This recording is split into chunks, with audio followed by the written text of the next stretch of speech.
Hey YouTube, it's Iraqi with a deck profile for the Cleveland Regionals that took place February 10th. I got 9th place, so I was just one spot short of the top 8. Here's the deck that I played. It was the Thunder family. So to start it off, we played triple Thunder Seahorse, played triple Ma, triple Pa, and then the MVP Thunder Monster was definitely triple Watt Cobra. And then to end the Thunder Seahorse targets was Phylon Prism. Played 2.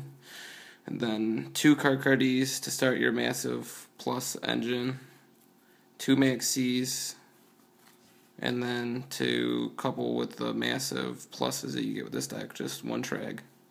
The only thing that I probably would change in this deck, other than a couple things, is I might up this to 2. 1 was doing the job necessary, but 2 is not bad just because you have such massive hand advantage with this deck. And then to end the monster cap is 1 Honest, ending it at 20 monsters.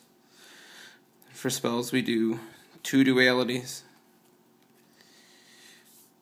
We got 2 Messenger of Peace for some stall, 2 Creature Swap just to trade monsters when they go for those big plays, and then just lose it out to trading it for Watt Cobra. The 2 batteries to recycle the prisms and Mas and Pas. And then 1 pot, 1 heavy, 1 dark hole, 1 reborn, leaving that at 12 spells. Then for traps, we got triple Threatening Roar. We got double Starlight Road, double D-Prison.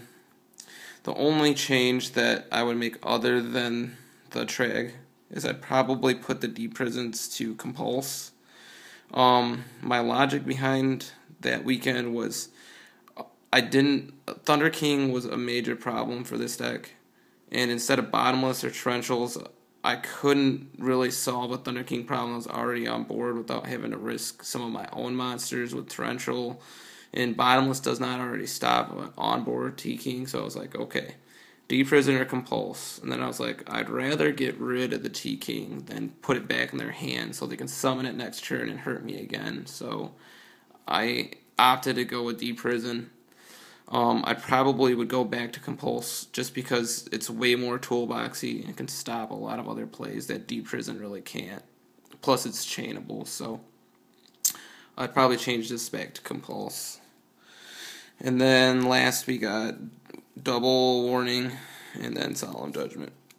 That leaves the deck at 42. Just to show you a couple of the best plays, it's opening up with Thunder Seahorse, Pot of Duality, and Carcardy. Basically what you're going to do, if this is your opening hand, you go first. You're going to want to go Seahorse, so effect, search out 2 more Seahorses, so you're at 4 cards. Then you're going to play Pot of Duality, and hopefully you'll get a T-Roar if you don't already have it in your hand, because then it's going to let you let your opponent not OTK you next turn and set up even more, so you can get more advantage next turn. So then after you Pot of Duality, then you summon the Carcardy. Then you know you're not going to be drawing the Seahorses, and if you draw any other monsters, they're probably just going to be more helpful. And you're going to end with +2. So usually if you do that play, you find everything that you're going to need for your next turn, and you're just going to OTK them or lock them down one way or the other. For the extra deck, played 1 Shockmaster, 1 De Sigma. I actually was debating on playing this or Mirogeist, and I decided to go with De Sigma just because it was better spot removal, and the Mirogeist play was alright against certain things, but I felt half the time I found other plays more optimal to do than getting out Miro Geist. So I decided to just go with the Desigma just because this effect was probably going to be more useful. And surprisingly enough, I did get Desigma out once that weekend against Prophecies. I used it to take control of a Priestess. I mean, it ended up dying, but it was actually the best play I could have done at the time. And then Thunderspark, I actually did not get him out. He was really good in testing. I'd suggest playing it. I'm surprised I didn't find a situation where I actually had to get him out that weekend. And then 2 Maelstrokes is mandatory for this deck. 1 Roach, 1 Corn, 1 Cowboy, 1 Dweller, 1 Utopia. I did not get him out at all either. 1 Operative, and double Stardust, and double Scrap Dragon.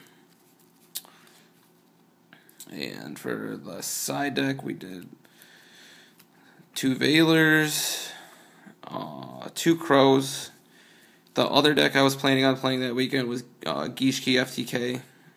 So I figured if I was planning on playing it, other people would probably plan on playing it. So I decided to go with the 2 Crow because I felt it was the most crippling card against the Geargias. Plus, it's good against like Insectors and Dark Worlds too. It's all right. And then the Soul Takers, just because the T-King on board was a real problem for this deck, so I figured if I'm going game 2 or 3, and I know they're main decking T-Kings, and they know that it hurts me, then the Soul Takers can come in and they can take care of them, so I can do what I need to do. And I was really glad I did play this because I ended up Soul Takering a few Thunder Kings. And then last for the spells was 3 Space Typhoon for everything, and then for traps we did 2 Macros.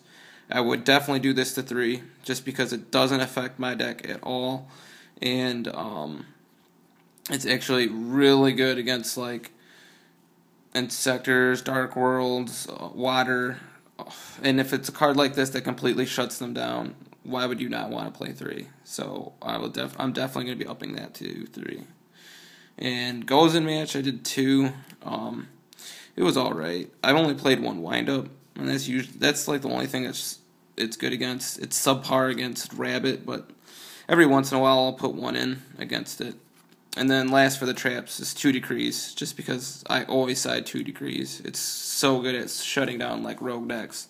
And usually it's good against siding against any type of deck that you're playing against that just plays heavy traps, and you know that you can use this against them.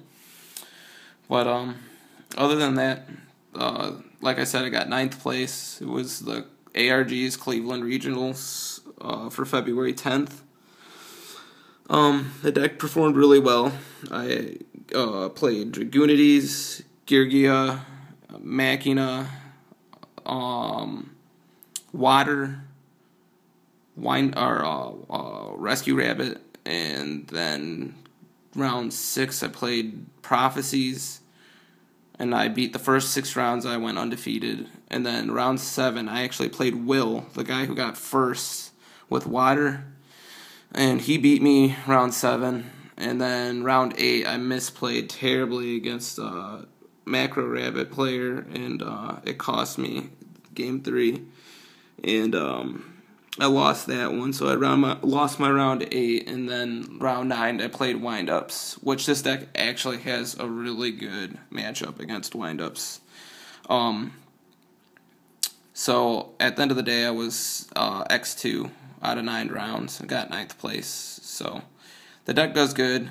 It performs really well. If you know how to play it and you know how to use your stall cards like Messenger of Peace and T-Roar for the most optimal times, and you're making them burn cards like on like Watt Cobra, or wasting Space Typhoons on back rows like T-Roar, it's a really good deck. You just got to know how to play it smart, and just know like when and with what type of hand you can use to like OTK. So